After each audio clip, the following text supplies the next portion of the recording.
नरेंद्र मोदी जी से मेरा हाथ जोड़ के निवेदन है कि मैं प्रकाश कुंवर अड़मलिया से बोल रही हूँ। और अड़मलिया था, हालांकि मेरे को छोड़े को 20 साल हो गए, क्योंकि ससुराल में इतनी मारा कुटी, दहेज की प्रताड़ना सब चल रही थी। क्योंकि इन लोगों को ज़मीन चाहिए थी, तो मेरे हस्बैंड को रोज़ दारू पिलाते थे और मुझे मरवाते थे। जब मेरे देवर की शादी हुई तो देवर की शादी में इन लोगों ने मेरे कपड़े पड़वा दिए थे, सब समाज वाले के सामने।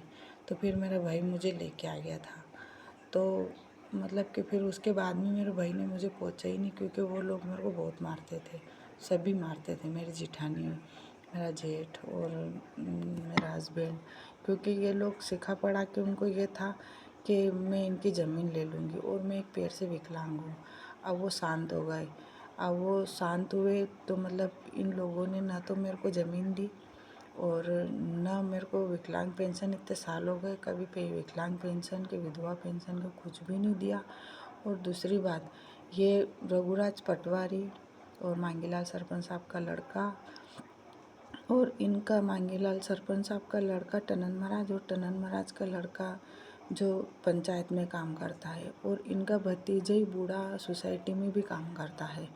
अब इन लोगों से अगर मैं एक बार वकील ने बोला इनके सिग्नेचर मिलवा लो कि सही में तुम्हारे ससुर जी साइन करे क्या ज़मीन नाम करने में, तो मैं वहाँ कितनी बार गई, 50 बार गई, पर उसने नहीं दिया मेरे को, तो नहीं दिया। और मैंने थाने पे रिपोर्ट लिखाई, तो उनने भी रिपोर्ट लिखी मेरी, पर मेरे को वापस उनने फ़ोटो कापी नहीं दी। मैं शाम तक थाने पे बैठी रही, उसके गवाह भी है मेरे पास में, पर उनने मेरे को उसकी फ़ोटो कापी नहीं दी।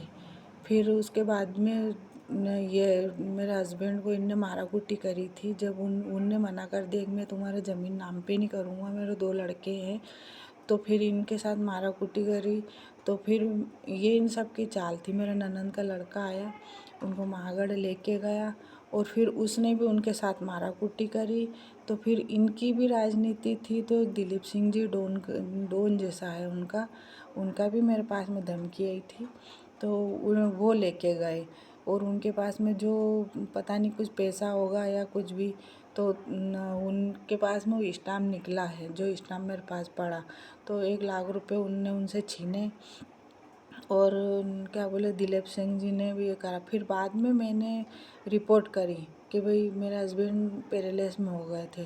तो मेरे जेठ का लड़का था जुझार सिंह, लाला बना भी बोलते हैं उनको, तो मैंने उनको पहुंचाया। मैंने बोला कि वो पैरालिसिस में है, पहले से ही थे पर उनको फिर डबल से उनको पैरालिसिस आ गया था।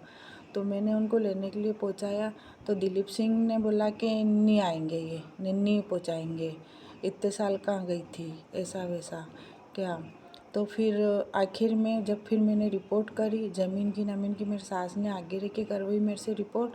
तो फिर बाद में इनको लगा कि क्या बोले कि ये तो अब इसको ज़मीन देगा। अभी ये सब इनने बंटवारे कर लिए थे, पैसे वैसे सब कर लिए थे, मेरी जिठानी से भी शायद लिए कि नहीं लिए, अभी ये तो ये जाने। तो मेरी जिठानी के पास में मेरी सारी ज़मीन है, और ये लोग रिकॉर्ड बताते हैं ना, तो जो मेला मार की ज़मीन है उसका नहीं बताते हैं, और ये जो दूसरी दूसरी ज़मीन है इसका बताते हैं। मैं बोलती हूँ उन लोगों के, जितना मेरे बड़े ससुर के पास में ज़मीन है उतनी पास तुम्हारे पास में भी ज़मीन है। तो जब उनके पास में 100 बीघा ज़मीन है, तो फिर अपने पास में भी होना चाहिए ना, उसका भी रिकॉर्ड होना चाहिए ना, है ना। तो वो नहीं देते हैं, वो रिकॉर्ड नहीं देते हैं, और बस खाली थोड़ी थोड़ी ज़मीन का रिकॉर्ड इन्होंने कोर्ट में जमा करवा रखा है। और मेरा वकील भी शायद इनसे मिला हुआ है, मैं कंफर्म नहीं बोलती, पर मेरे से सारे जितने भी मेरे पास में ओरिजिनल कागज़ थे उसने सारे ले लिए मेरे से। और मैं जब भी मांगती हूँ कि फ़ोटो कापी लगती है केस में, ये दो ना, मेरे को बोलेगी ओरिजिनल तो जमा होगा, जिस दिन तुम हारोगे जीतोगे उस दिन देंगे ये कागज़। क्या, अब मेरे को पता नहीं ये लोग क्या कर रहे हैं। और जब भी हम कोर्ट में मिलते हैं, तो मंदसौर में भी एक मैंने केस लगाया था, वो एक वकील साहब है, उन्होंने बोला कि तुम, पता नहीं मेरे को इतना पता नहीं है, तो उन्होंने बोला ये एक केस यहाँ से भी लगा दो आप, तो हो सकता आप जीत जाओगे। तो वहाँ उन लोगों ने मतलब ऐसा लिख के दिया कि मैंने मुसलमान से शादी कर ली, तो इसलिए इसको कायका दे।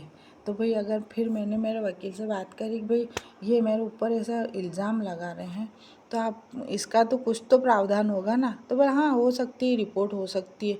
तो भाई रिपोर्ट हो सकती है तो आप करवाओ ना। तो बोलेगा अगर आप करोगे तो वापस आपके केस पे फ़र्क पड़ेगा।